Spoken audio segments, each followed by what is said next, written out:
we will do as much as we can. So our teams worked over the weekend to make it possible to start distance learning, so the online educational programs. Welcome to Erasmus TV, to our first ever episode. It's quiet on campus, of course, due to the coronavirus. But as you can see, we're still here. We're still working on. My name is Tessa Hofland. I'm an editor at Erasmus Magazine. And I'm here with President of the Executive Board Hans Smits and our Rector Rutger Engels. Well, very glad to have you here, because it was quite an adventure for you. Where were you last week?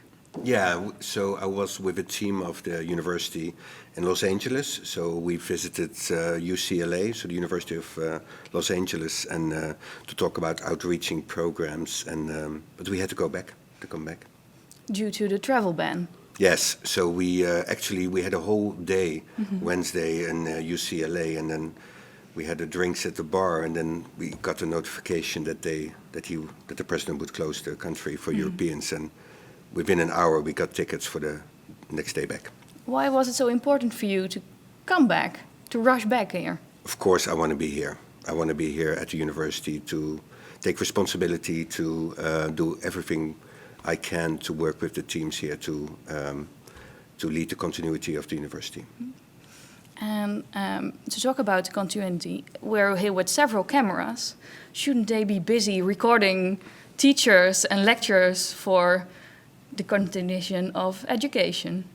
Well, definitely, and that's why we are here day in, day out with a lot of our colleagues also in this weekend to prepare education on distance, definitely with all the technical knowledges we have available here. And I'd like to say that on behalf of the Executive Board, we are extremely proud about the high commitment, all the work all our people put in our core task, and that is educating our students, not now on the campus, but outside the campus. And therefore we are here. I can imagine that a lot of people are scared.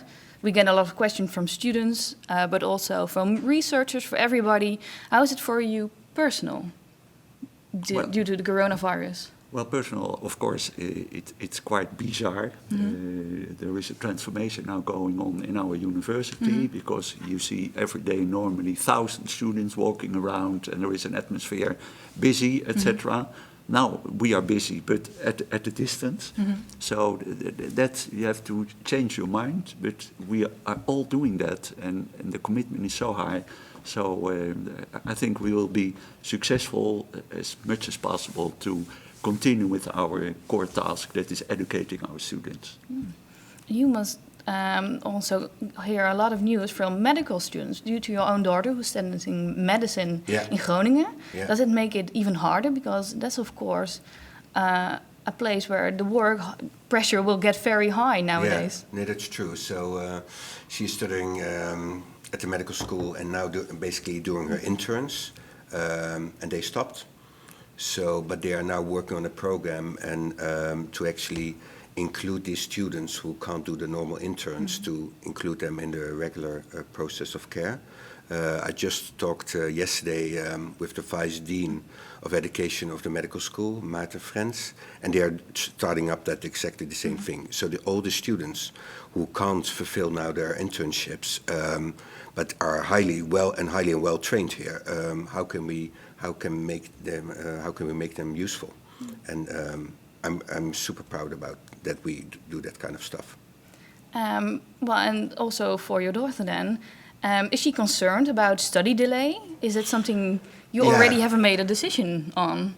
Because exams are cancelled. Yeah, so I think, to be really honest, we are all concerned about it. So, of course, my two daughters, one is studying in Groningen, one in Tilburg, they're concerned about it. But also we are concerned about it. And to be frank, we can't look in the future right now. So if it's a limited period of time, I think that this situation takes place, we can accommodate that quite well. But if it takes longer, we have to see. That's the reality.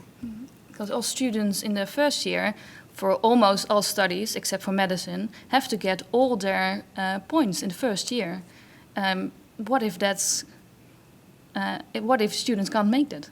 Well, like Rutger already said, you can't tell something about it before you know how long the period will last. That we cannot have here students educating on the campus. And if you know that, I think then we can take measures. And of course, it depends also about what the Minister of Education, her opinion is also important. So all the universities have daily contact now with the government in The Hague and the Minister of Education.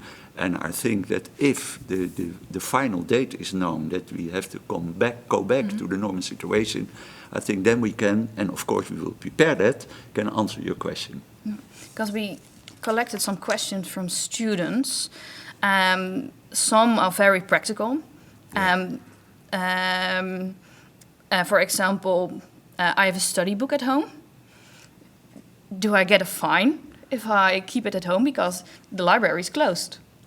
Yeah, that's a good question. I should consult the library coordinator about that.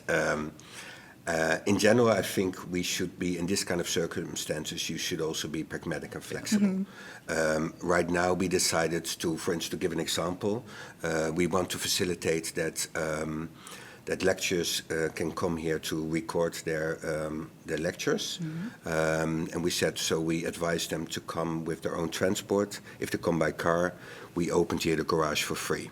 So that's these are simple ways to facilitate people, and the same thing goes with students. So I think, and basically, so you have to realize that all these educational programs are quite different. So we decided that most of this kind of the solutions we have for students, how to also make the move to complete online education, is coordinated by the different programs, and I think they should be also there should be some flexibility in that. Yeah, of course, but you can't keep on waiting. The regulations are now till April 6th. Do teachers, lecturers get a deadline for starting their online courses? We start already today. So so I think we have quite systems in place. We have extremely motivated and dedicated teachers and lecturers. So we start today. And I'm not saying that in the next couple of days everything is arranged for everybody, but we start today. And some students have some bigger questions. Actually, we got several questions from students on when do I get to redo my exams, the exams that were cancelled last week. Yeah. Well, again, I cannot answer that question specifically, because then you have to know when the final date is that we can come back to the normal situation, because it's now not possible to have exams on the campus. It's simple as that. And maybe we are going to do that, but I'm not sure the rector knows more about it, to do it on distance, but that's also quite a challenge. That already started. Yes. So we did there are some pilots conducted in the last half year at RSM, so the business school, and Erasmus Medical Center on a kind of distant testing. And right now, today, there are also students from the University College doing their exams through distance testing. So how that will be in a few weeks from now, I can't say that right now. And it's something that's causing, trouble with mostly international students. For example, we got a message from Pauli. She was originally from Colombia, and her parents booked her a ticket back home last week, immediately on Thursday, because they were afraid for a lockdown. But now she is very concerned about her exams. If it can't be online, how can we do it in live here on campus? But what if I'm not allowed back in the country?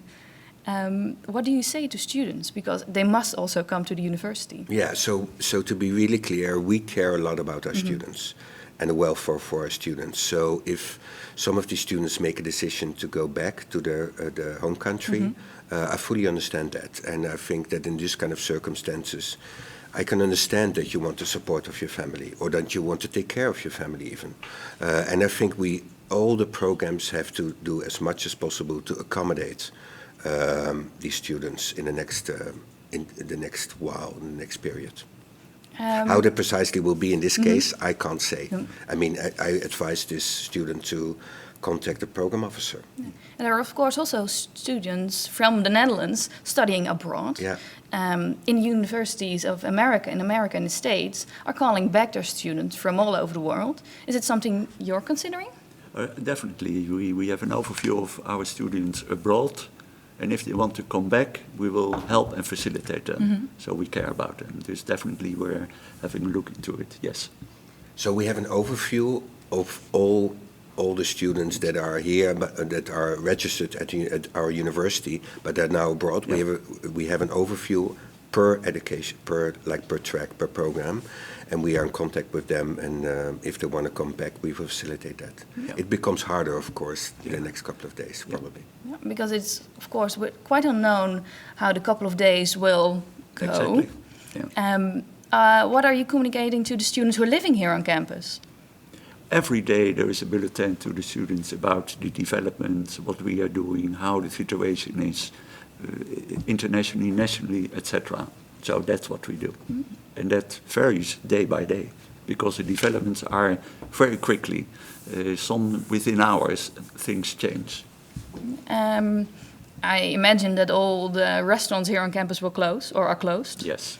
How about the shop, the Spar? Spar, I'm not sure. Is the Spar open? I think it's a supermarket. It's a supermarket, so it's open. Yeah. But the restaurants are closed. The restaurants food court is closed. Yes. Yeah. And is there any kind of advice you would like to give to students, employees working at home, sitting at home right now?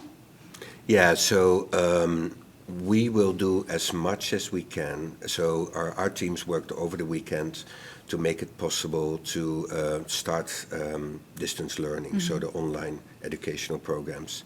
And what I advise them is to give structure to your day, structure to your life, and take your books,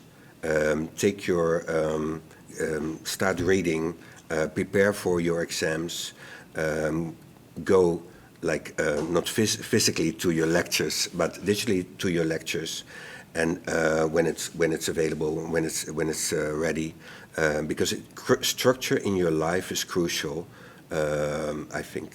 And maybe I'd like to add something that walk outside, because really it's very healthy for body and mind to do some exercise outside. And maybe can add to that. So I think it's important to care for everybody.